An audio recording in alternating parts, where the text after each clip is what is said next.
Según Génesis 47, 12, 27, durante la sequía en Egipto, José almacenó y preservó el alimento.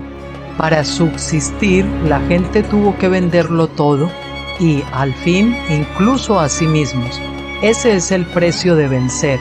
Así es en este tiempo del fin, donde conseguir el alimento para entrar al reino y conquistar nuestra tierra, que es Cristo, formado en nosotros, nos costará renunciar a todo, incluso a nuestra propia vida.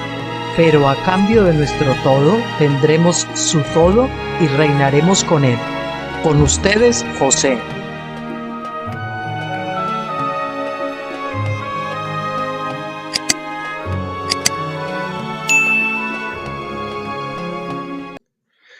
Hola, muy buenas tardes a todos. Espero que estén todos bien, que el Señor los haya guardado hasta aquí. Nada, como siempre, anunciarles el vídeo del próximo lunes, Dios mediante. Retomaremos una vez más el libro del doctor Stephen Jones, Términos Básicos de la Escritura, y veremos la parte 6, el capítulo 6 si quieren, que es el pecado, y la parte séptima, que se titula ¿Qué es la redención? Y bueno, decirles que hoy es 29 de noviembre del 2024, en España son las 16:35 de la tarde, y bueno, pues decir también que es un día especial, es una de las fechas de vigilancia que ha apuntado el doctor Stephen Jones desde tiempo atrás, como para observar este día qué acontecimiento puede ocurrir, que sea significativo proféticamente. Yo de momento pues no he tenido noticia, bueno, desde la mañana no he visto más noticias, no sé si habrá ocurrido algo, y yo tampoco soy un experto en eso, ni manejo las fuentes principales de todas esas cosas, ni tengo esa comunión al respeto con el Señor como la tiene el doctor Stephen Jones. Esperemos a ver, todavía nosotros vamos con 8 horas de adelanto con 7 en Estados Unidos o más, ¿no?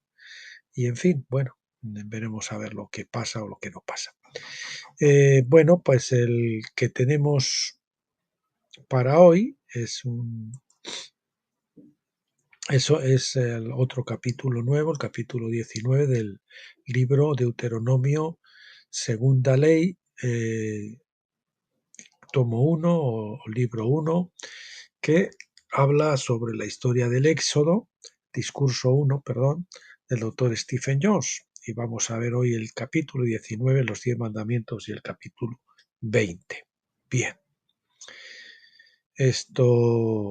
Deuteronomio 4:9 dice: Solo cuídate y guarda tu alma con diligencia, para que no te olvides de las cosas que tus ojos han visto, ni se aparten de tu corazón todos los días de tu vida, sino que hagas saber a tus hijos y a tus nietos, sino que las hagas saber a tus hijos y a tus nietos. Vamos a ver que esta correa de las gafas me está molestando por ahí. Bien. Dios había obrado muchos grandes milagros durante la estancia de Israel en el desierto. El hecho de que la gente se le esté diciendo que no olviden esto implica que esos milagros no necesariamente se repetirían en las generaciones posteriores. Por lo tanto, tenían necesidad de mantener un registro de esos eventos para relacionarlos con las generaciones venideras. La separación del Mar Rojo se repitió de manera parcial 40 años más tarde, cuando Dios hizo cruzar a Israel el Jordán sobre tierra seca, pero una vez que llegaron a la tierra prometida, el maná cesó, Josué 5:12. Nunca más Dios trajo el agua de la roca. Las serpientes ardientes no fueron vistas más, y Dios nunca le dijo a Israel que construyera una serpiente de bronce de nuevo, por ejemplo, ¿no? Nunca más descendió Dios sobre una montaña con fuego y humo para hablar directamente al pueblo. Dios decide hacer cosas nuevas de acuerdo con las necesidades del presente. Los milagros no cesan, pero varían. Cuando Israel se enfrentó en una batalla contra los amorreos en Canaán, Dios hizo que el sol se detuviera por un día. Josué 10:13. Siempre podemos esperar que Dios haga milagros, pero no podemos esperar que haga los mismos milagros en cada generación. Debemos tener una relación fresca con Dios en lugar de tratar de imitar a los santos del pasado. Los ejemplos milagrosos que se registran para nosotros están diseñados para inspirarnos a ver que Dios es perfectamente capaz de cumplir con todos los desafíos nuevos y diferentes a los que nos enfrentemos, a medida que el tiempo, sigue su marcha. Versículo 10 dice: y recuerda el día que estuviste delante de Yahvé tu Dios en Horeb, cuando Yahvé me dijo: reúneme al pueblo para que yo les haga oír mis palabras, las cuales aprenderán, la rinitis, me disculpa, por favor, las cuales aprenderán para temerme mientras vivan sobre la tierra y para que las enseñen a sus hijos. Aunque Dios nunca hizo esto otra vez más, podemos aprender mucho de este evento al ver que se trataba de un tipo profético y del patrón de Pentecostés en Hechos 2. La diferencia fue que el monte estaba ahora en una nueva ubicación y el fuego cayó sobre las cabezas de los discípulos en lugar de en la parte superior de la montaña. Podemos ver por esto que el propósito de Pentecostés era que escucharan la voz de Dios. Al escuchar su voz, la ley debía ser escrita en nuestros corazones por el poder de su Espíritu. Al escuchar su voz, la ley debía ser escrita, sería en sus corazones, ¿verdad? Está hablando de ellos. Ocurre lo mismo para los nuestros, por supuesto, por el poder de su Espíritu. Cuando nosotros escuchamos hablar a Dios, es cuando su ley se graba en nuestros corazones. El corazón de los cielos. ¿Qué es el corazón de los cielos, verdad? Digo, esta expresión está en la Escritura, pero bueno, en otra versión, por eso a mí no me sonaba. En Deuteronomio 4:11, Moisés continúa: y os acercasteis y permanecisteis al pie del monte, y el monte ardía en fuego, que subía hasta el mismo corazón de los cielos, donde se desplegaban la nube, la oscuridad y las densas tinieblas. Esto implicaba una columna de fuego que se extendía hasta los cielos. El corazón de los cielos es una frase interesante porque la palabra hebrea para corazón es leb, acabado en B, leb, L-E-B, corazón, centro, medio, ¿no? Que tiene un valor numérico de 32. Este es el número bíblico de pacto. Qué casualidades, ¿verdad? Esto sugiere que Dios descendió en fuego como para revelar su corazón y hacer un pacto con Israel. Por supuesto, ellos rompieron ese pacto y así fue necesario hacer un nuevo pacto más tarde. Cuando Jesús murió en la cruz y más tarde fue resucitado de entre los muertos, Él nos sacó de la casa de servidumbre para llevarnos a Pentecostés, donde estableció el nuevo pacto. Tendemos a pensar que el nuevo pacto fue establecido en la cruz, pero eso sería como decir que Dios hizo el antiguo pacto con Israel durante la Pascua mientras estaban en Egipto. No, ocurrió en el Sinaí, ¿no? Pascua fue un requisito necesario, por supuesto, pero Pentecostés fue el momento el momento de que los dos pactos, antiguo y nuevo, fueron ratificados. El fuego inextinguible de la naturaleza de Dios. Entonces el Señor habló a vosotros de en medio del fuego, y escuchasteis el sonido de las palabras, pero no visteis ninguna forma, solo una voz. ¿Por qué Dios se manifiesta a sí mismo como fuego? El fuego no tiene forma específica, ya que constantemente cambia su apariencia. El fuego también quema la carne, por lo que representa el propósito del bautismo de fuego que Juan profetizó en Mateo 3, 11 y 12. En cuanto a mí, yo os bautizo en agua para arrepentimiento, pero el que viene detrás de mí es más poderoso que yo, y yo no soy digno de quitarle las sandalias. Él os bautizará en Espíritu Santo y fuego. Y su aventador está en su mano, y limpiará su era, y recogerá su trigo en el granero, y quemará la paja en fuego que nunca se apagará. El trigo debe ser trillado con el fin de eliminar su paja, que es la capa exterior de protección.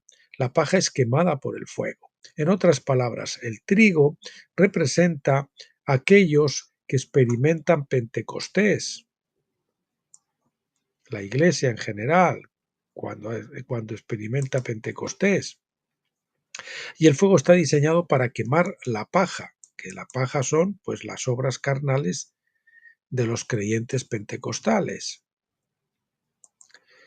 Esto se logra mediante la ley de fuego de Dios, Deuteronomio 33:2, cuando es escrita en los corazones.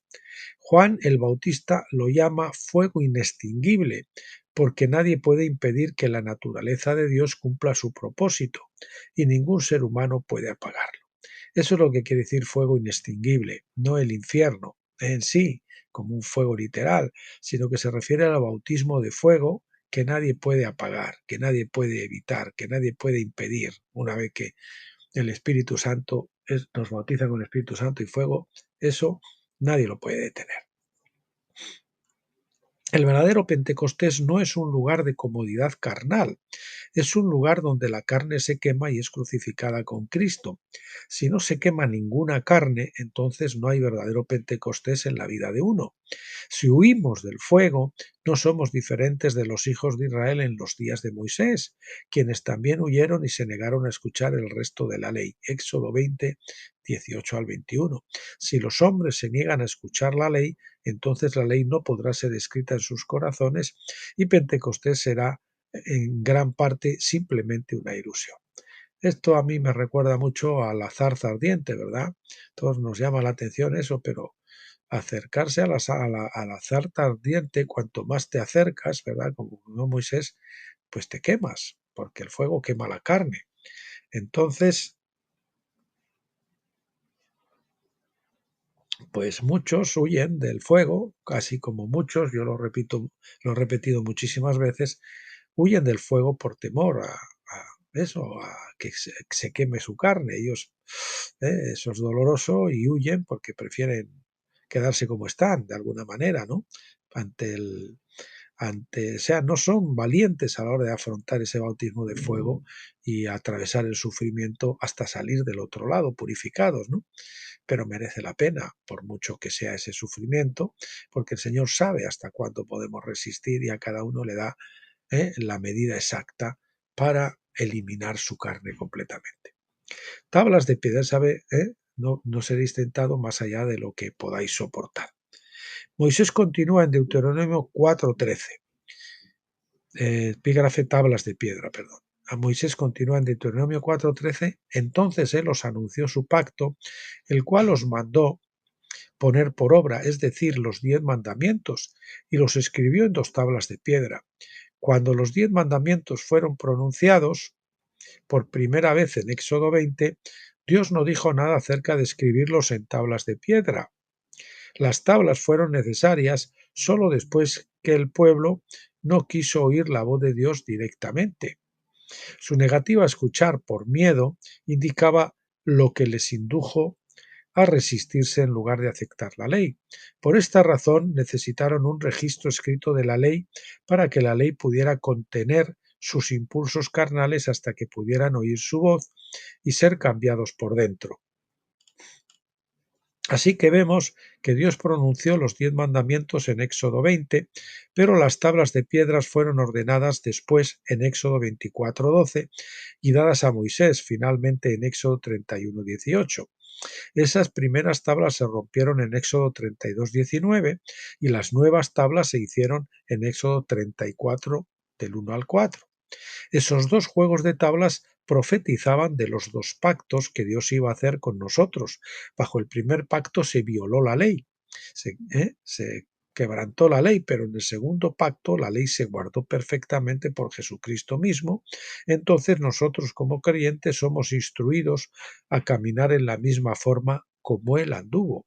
Primera de Juan 2:6. Siguiente epígrafe, el resto de la ley.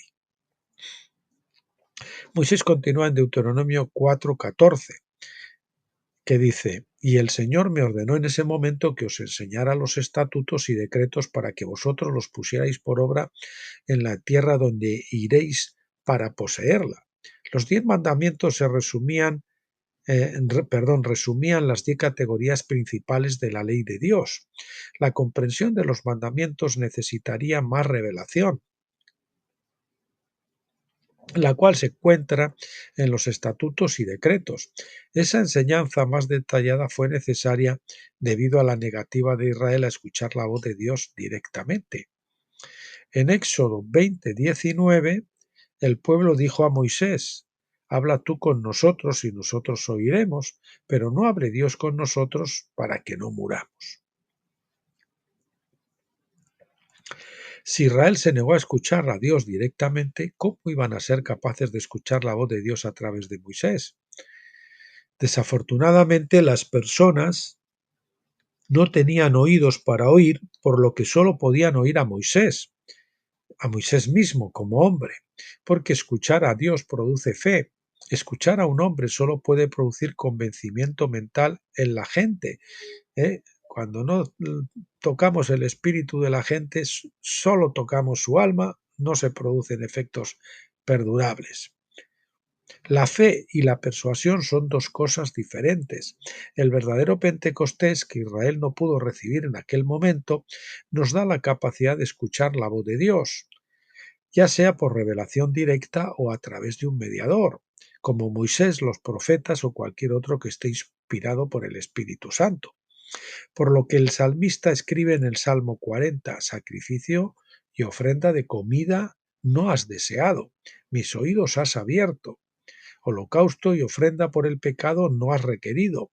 Entonces dije: he aquí vengo, en el rollo del libro está escrito de mí. Me deleito en hacer tu voluntad, Dios mío, tu ley está en mi corazón.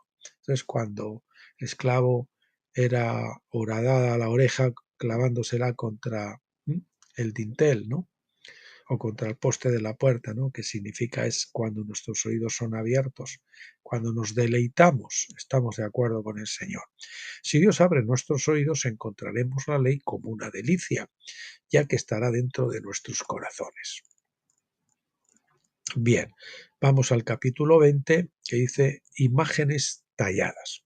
Después de recordar a Israel que Dios se les apareció solo como fuego, Moisés les dice en Deuteronomio 4 del 15 al 18: guardad pues mucho vuestras almas, pues ninguna figura visteis el día que Yahvé habló con vosotros de en medio del fuego, para que no os corrompáis y hagáis para vosotros escultura, imagen de figura alguna, efigie de varón o de hembra, figura de alguna de las bestias de la tierra, figura de alguna de las aves que vuelan por el aire, figura de algunos de los reptiles que se arrastran sobre la tierra, o figura de alguno de los peces que hay en las aguas debajo de la tierra. Esto se resume en el segundo mandamiento que Moisés pronto relataría en su segundo discurso en Deuteronomio 5, versículos 8 al 9. Puede sorprender a muchos el darse cuenta de que pocas personas a lo largo de la historia han afirmado adorar imágenes. Los que han establecido este tipo de imágenes grabadas en sus templos siempre han entendido que estos ídolos no eran los mismos dioses, sino simplemente representaciones de ellos. Ellos fueron creados para ayudar a la gente en la visualización de los dioses. La creación de dioses a la imagen del hombre. Siguiente epígrafe. Una imagen de talla era una interpretación artística del concepto de Dios según los hombres. De esta manera, el artista conceptual estaba estableciendo una tradición de hombres visual, de la misma manera que los abogados hacen cuando interpretan las leyes de Dios de acuerdo a la intención de la carne y el razonamiento humano. Esta es la clave para entender la diferencia entre el fuego de Dios y la imagen de talla. El fuego está siempre en movimiento y cambio, por lo que uno debe confiar en la inspiración del Espíritu Santo para entender la mente de Dios. Una imagen de talla establece un punto de vista, un concepto de Dios y luego lo fija en piedra, madera o metal como si fuera toda la verdad. Todo se reduce a la diferencia básica entre Dios y nuestra comprensión de Dios. Todo se reduce a la diferencia básica que existe entre Dios y nuestra comprensión de Dios. Una cosa es como Él es y otra como nosotros nos lo imaginamos. Esta fue una de las primeras lecciones que aprendí, dice el doctor Jones, cuando empecé a estudiar en serio la ley en 1978. Una imagen de talla es una tradición que los hombres expresaron artísticamente. Sin embargo, lo que el artista expresa podemos estar seguros de que no llega a la verdad absoluta. porque la mente del hombre en su estado actual es incapaz de comprender la gloria de Dios. Siguiente epígrafe, y este es muy importante, le ruego atención, aunque ya hemos hablado de esto en otros libros, en cómo escuchar la voz de Dios, que lo tienen también grabado ya en vídeo en este canal. Les recomiendo los capítulos segundo y tercero porque son tremendos, son tremendos. ¿Cuánto necesitan los pentecostales escuchar esos capítulos? O leerlos o escucharlos. Idolatría del corazón. En Ezequiel 14 tenemos la revelación del profeta para ayudarnos a entender este segundo mandamiento. Los ancianos habían hecho una cita para hablar con el profeta, solicitar una palabra de Dios. Dios le dijo a Ezequiel que ya habían decidido su curso de acción por adelantado y que buscaban a Dios solo para que diera testimonio de su visión. O sea, de esos que van al Señor para que Dios les diga que sí a lo que ellos quieren.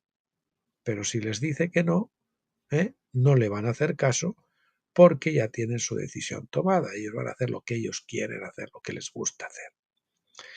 Si Dios estuviera de acuerdo, estaría bien. Si Él no estuviera de acuerdo, ellos seguirían adelante y harían lo que ya habían determinado.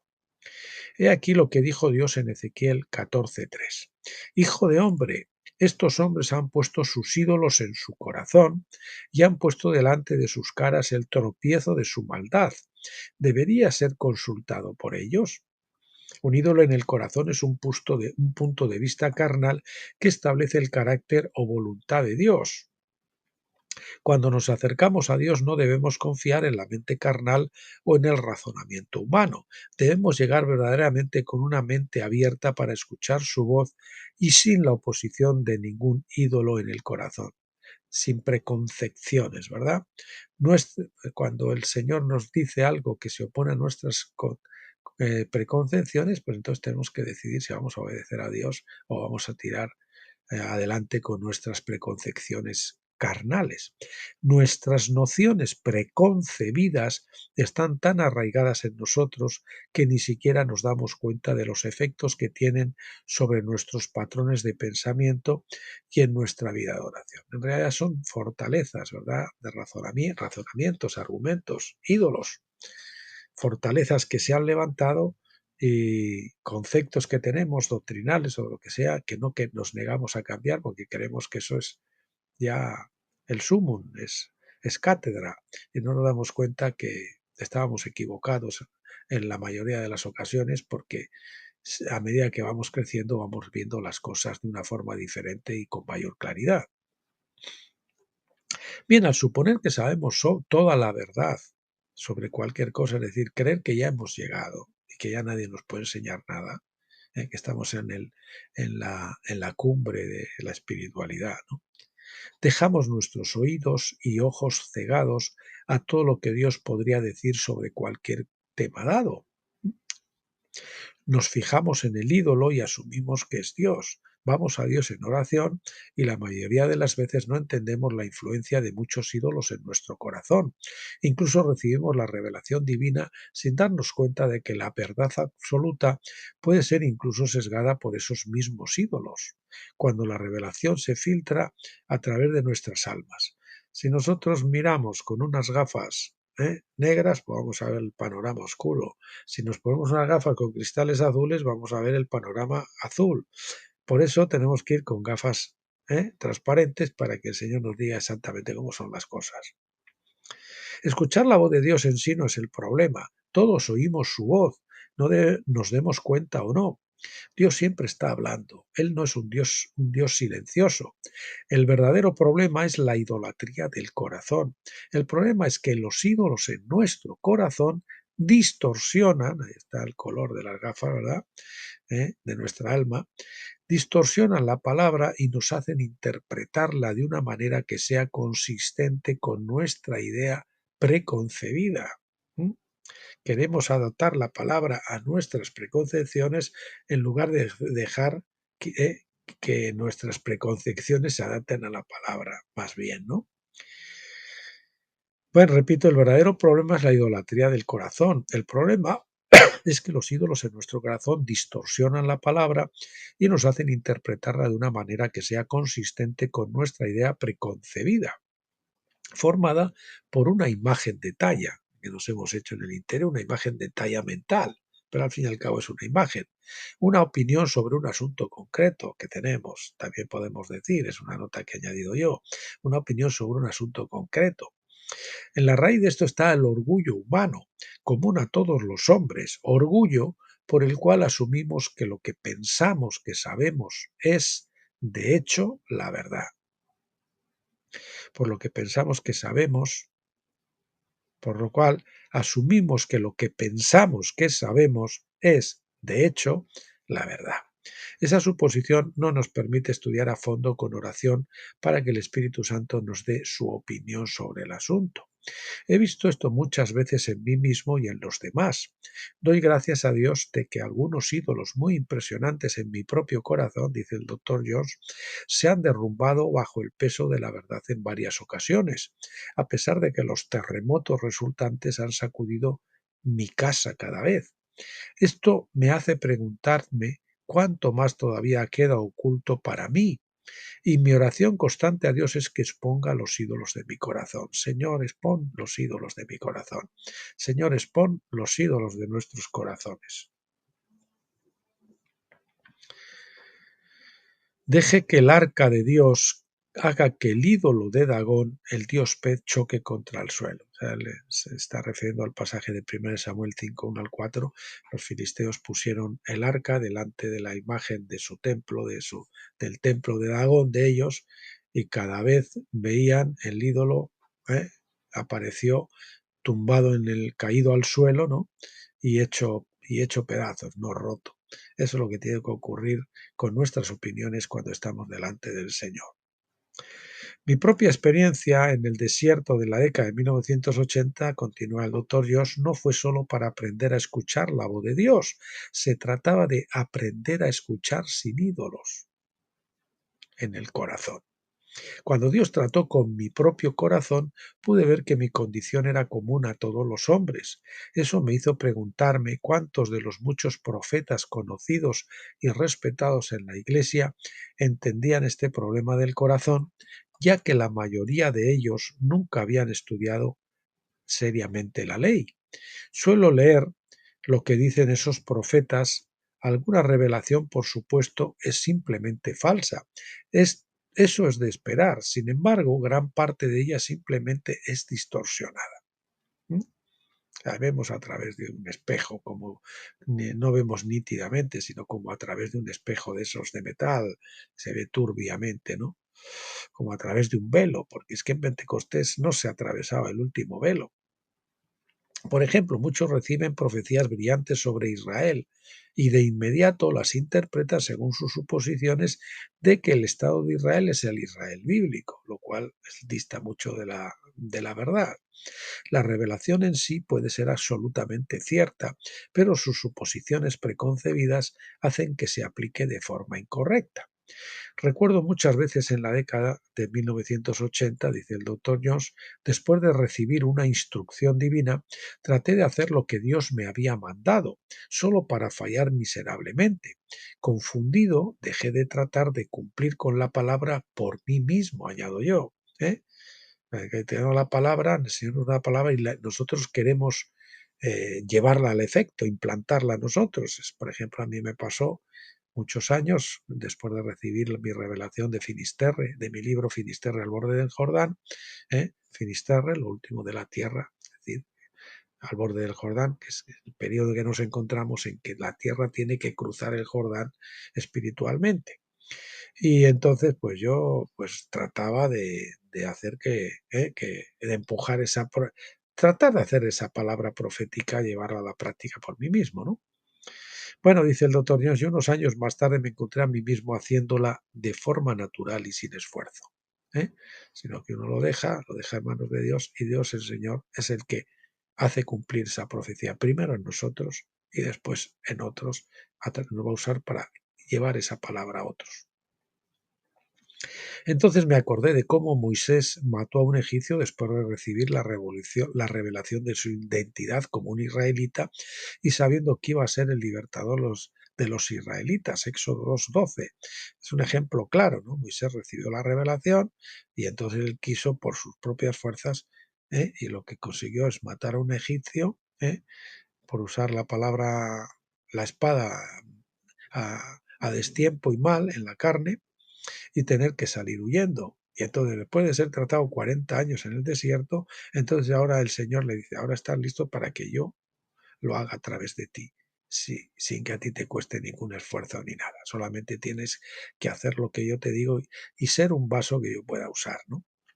Esto le pasó a Ezequiel también, el profeta mudo, le digo yo, porque le dio la revelación del Señor y luego pues le dijo, quédate ahí quieto, mudo y no cuentes todavía, ¿no? Hasta que no sea el tiempo, ¿no?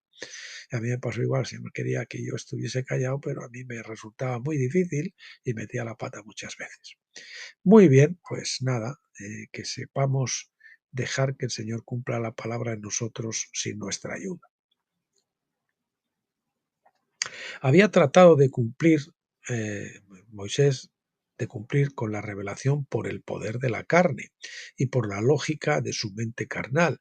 Moisés no sabía que necesitaría algo más de 40 años de entrenamiento espiritual para poder cumplir su llamado.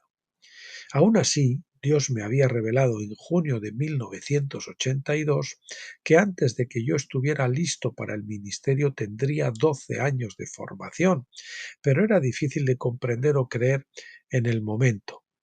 Me recuerda también esto, que yo lo he compartido muchas veces, a Pablo. Pablo fue tirado del caballo, estuvo cegado 3 días y después se marchó a Arabia, donde recibió la revelación. Pero esos 3 años no habían todavía, recibió la revelación, pero su carácter no había sido transformado, ¿verdad?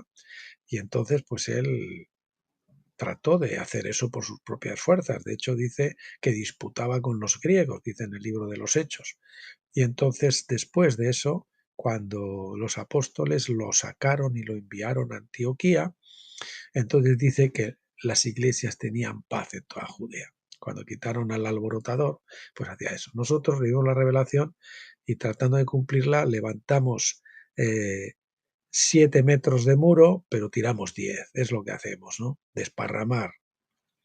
Y tenemos que esperar a que el Señor primero la haga carne en nuestro corazón, ¿no? Recibirla es dulce como la miel, el rollo en la boca, pero digerirla y que el Señor la haga primero carne en nuestro corazón, eso agría mucho y eso es duro. Bueno, dice el doctor Jones que tendría 12 años de formación, pero era difícil comprender o creer en el momento. 12 años parece mucho tiempo hasta que uno mira hacia atrás sobre ello. Mi formación comenzó, dice el doctor Jones, el 12 de noviembre de 1981 y la campaña de oración de jubileo comenzó del 21 al 29 de noviembre de 1993. Hasta entonces, Dios no permitiría que yo tomara la iniciativa en la guerra espiritual. Para que no os corrompáis y hagáis una imagen de talla para vosotros mismos, dice Deuteronomio 4:16.